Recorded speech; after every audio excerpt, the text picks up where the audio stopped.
It was a miracle. That's the best word I can think of to describe how those events transpired.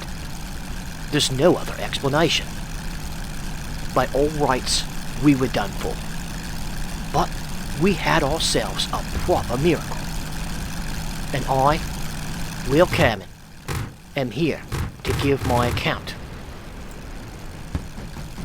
In those days, I was with the newly formed Crusader Tank Battalion, sent out with the Royal Expeditionary Forces.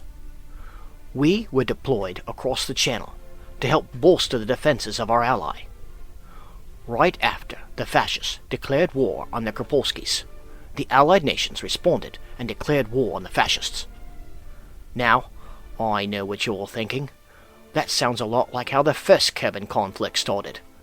And there are a lot of similarities. But this time, no archdukes were assassinated. And this time, we attempted to learn from the mistakes of the last war. During the last war, the enemy invaded through the Low Countries to attack the Allies, which is exactly where the expeditionary forces were deployed to guard that approach.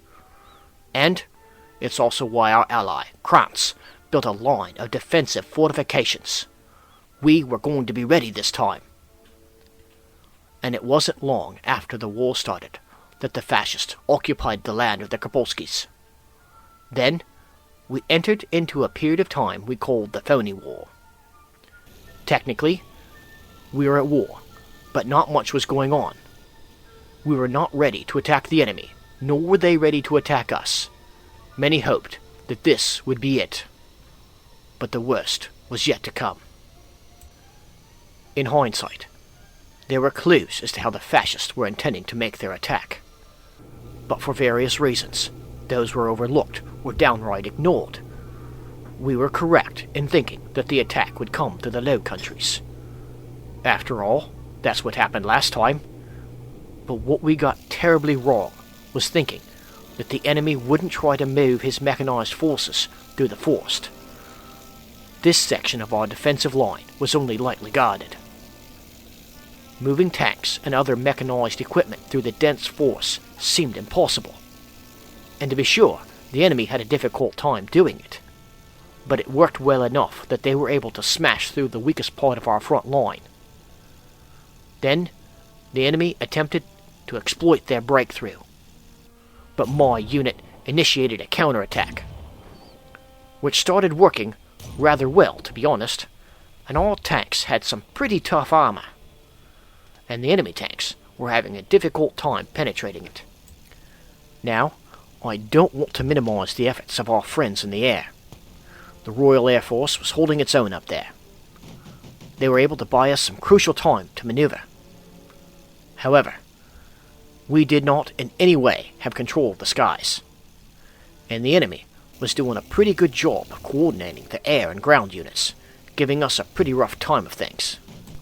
And coordination was something that our side seemed to be lacking. Working together, the enemy air force and army were able to knock out enough of our defensive fortifications that many of Krance's defenders fled. The enemy breakthrough created a bulge in the line.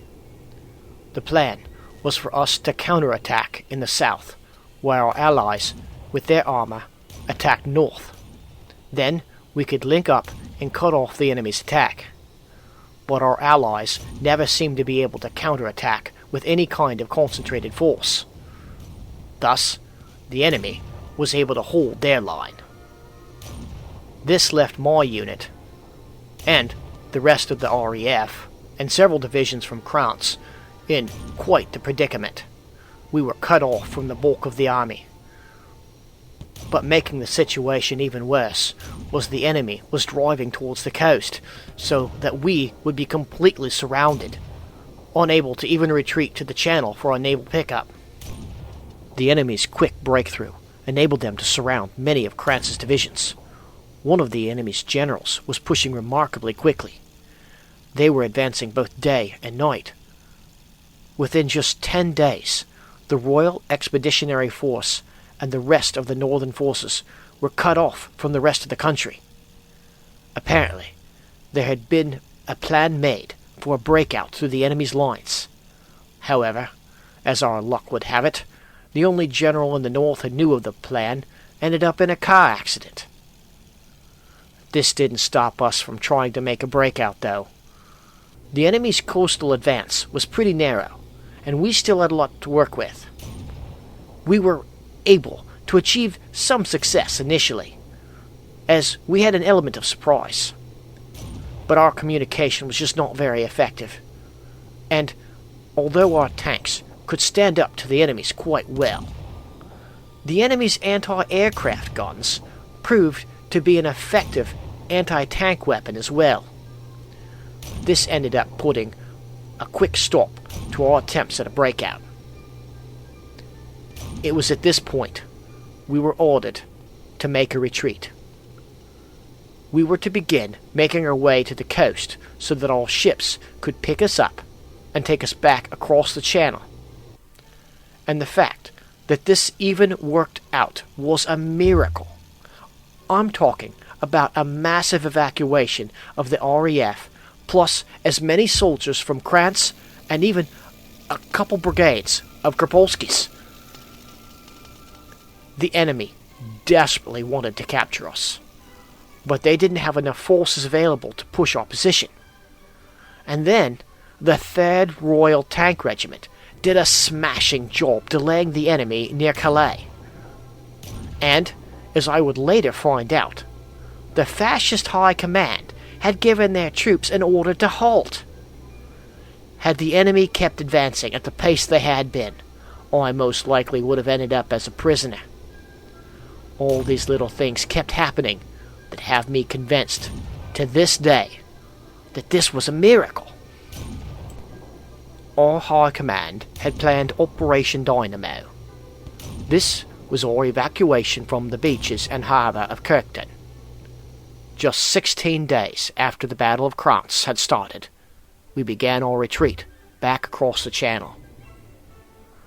Our Prime Minister called this a colossal military disaster, as the core of the army was stranded with the enemy closing in. Now, the enemy tanks had halted, but the bombers pressed the attack. As we headed for the waiting ships, we were under constant attack from the air. We were being strafed and bombed the entire time. I guess the leadership thought that their bombers alone would be enough to finish us off. This delay by the enemy gave us crucial time to shore up our defenses and help organize the retreat. Now, we were trying to be as organized and professional as possible. But to be honest, the evacuation felt like chaos. We couldn't take our tanks or any heavy equipment back with us, so we were abandoning vehicles that just ended up blocking the roads. On the first days of the evacuation, only a few ships were even available, including only one cruiser. That first day, the military only managed to transport a few Kerbals back. The Navy began searching for any usable boats to help ferry Kerbals. Then they put out a call for help, and all citizens graciously responded. Hundreds of boats were soon taking part. These brave Kerbals were a true blessing.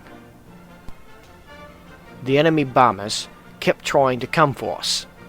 Fortunately, our Navy would provide anti-aircraft fire. But probably, even more importantly, was the efforts by our Air Force. Our Kerbals in the air ended up downing 38 of those enemy planes attacking us in just one day. The dive bombers were able to inflict some serious damage to the harbour, but we were able to prevent the enemy from obtaining air superiority. I and a few others swam together towards a destroyer that was waiting on us. As it turned out, one of these lads was from one of the Kropolski brigades fighting with us. After we boarded the ship, we were able to chat for a bit. This is how I first met Leon Kerman. And does that fella have quite a tale to tell about fighting the fascist as a fighter pilot? After being shot down, he was able to make his way to Krance and to join up with his countrymen's brigades. so he could continue the fight against the fascists. What a trooper that guy is! As we retreated across the channel, over the radio, I heard our Prime Minister speak these words. Even though large tracts of the continent and many old famous states have fallen, or may fall into the grip of the Nazis, we shall not fail. We shall go on to the end. We shall fight in Krance. We shall fight on the seas and oceans. We shall fight with growing confidence and growing strength in the air. We shall defend our island, whatever the course may be. We shall fight on the beaches. We shall fight on the landing grounds. We shall fight in the fields and in the streets. We shall fight in the hills. We shall never surrender.